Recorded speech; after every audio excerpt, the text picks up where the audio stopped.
Hello mayam ngasina loire Dhaka leiba nungai na leiba ado mayam ko hujik hallani ai lotion loire to lotion me makada ko breakfast to chale nuti gi late oy badu mai ko ju late oire ngasi shu hadi mi loina breakfast to na khai bo chalam na tare ado ngasi chitang ngan gai na khan ba but nen mangam dre yes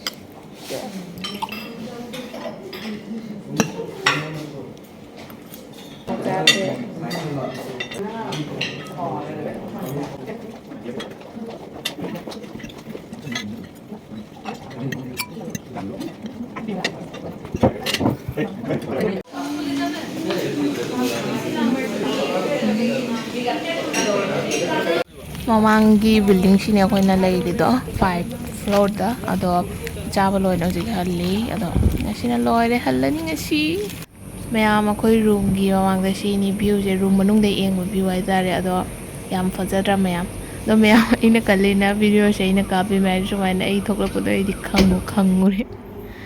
do mayam akoi room mamang da mirror achobam lay bodo siga phamaga ai video am bok kap tre na do chat pe mang video ma kape aduga mamangda shu balcony samda leire ado yam fazai view she do adai ni aina washroom da ju changa video ma chama namme se siga mirror ma chama shu lei do ngasina loire duna loina ma koi na myam da shu engan loina aduga memory oina lehula shana ina ko hojik chaktore thoni Now to the sea. Rồi. Ôi, cái chashma lỗi mông rồi nè. Khơi gầy lại. Rồi. Tao muốn đi đâu?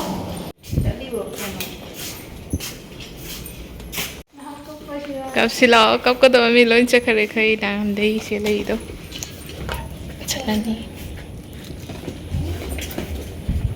Ra đây ba. Trong đó lọ.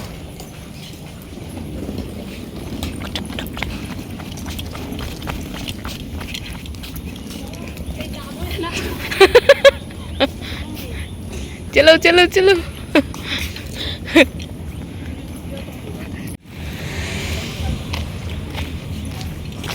거기 गाड़ी सुलाए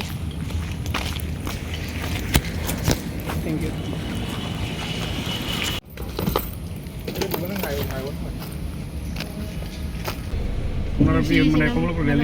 Ana mi mal. Ana mi mal. mayam ado khoi ubar ma haire aduga khoi hom mari lae ado lambi da katang isa ju nungai ru dre kai na di sumaina AC da punjana chatpa sei katang heina da bai tar ado ngak isa nungai ru dra na ngak mami du chana tu bin da lai ado mayam asina akoi gi national university gi headquarter gajipur dhaka da nya bale rise ado asiga khoi asila laga chalini ado siga na bangladesh ki airport leire ado mayam asi akoi gi train je pung ahum ta ga ta minute manga mangi train oi doina ba adu nang na ba chalini akoi asigi mang da koi matam mayam lei kai da na sum ko bi chalu shai na haira me but traffic jam oi ga da na kai da sum chatare laibok phana jam budi theng na dare akoi highway shu lei bani da ko jam am ta thang na dare do finally akoi yore asiga komlapur railway station aduga gi oina karani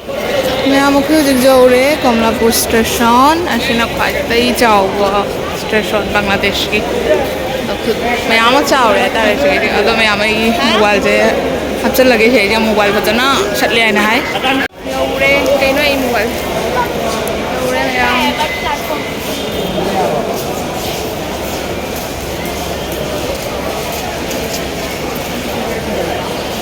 Hoji train laktore platform 5 ra bino hai bane aduga ne khoi chali se Shumbo chaning de lambi da shokara othore ai tare mo nungai ta na gari do salai re ngamok chana ba akoina phammi je pung 12 dagi ne phammi se kai nai di ngata gi thokla bani na dum jaure ai tara do khoi se je phammo maga ngai di akhoi loina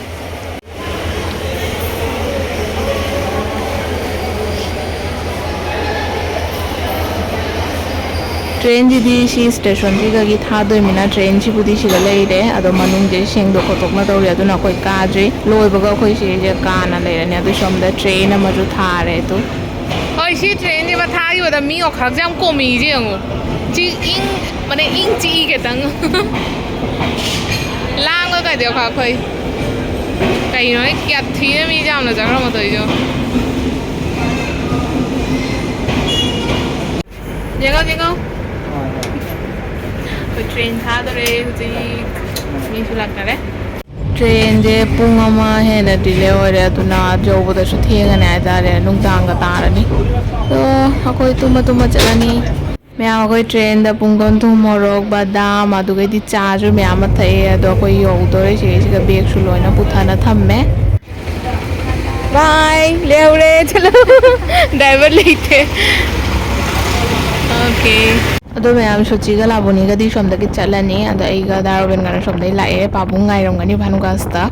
अदो ma'am finally युमदा you're अदो पुंग 10 रोम जौरबा हाइतारे जौबदा अदो मैम ngasiगी video स्वाइदा लोइसनजरगे मैम सोइदना लाइक कमेंट एंड शेयर तो काउबिगानो एंड बाय मैम शेयर तो व्यू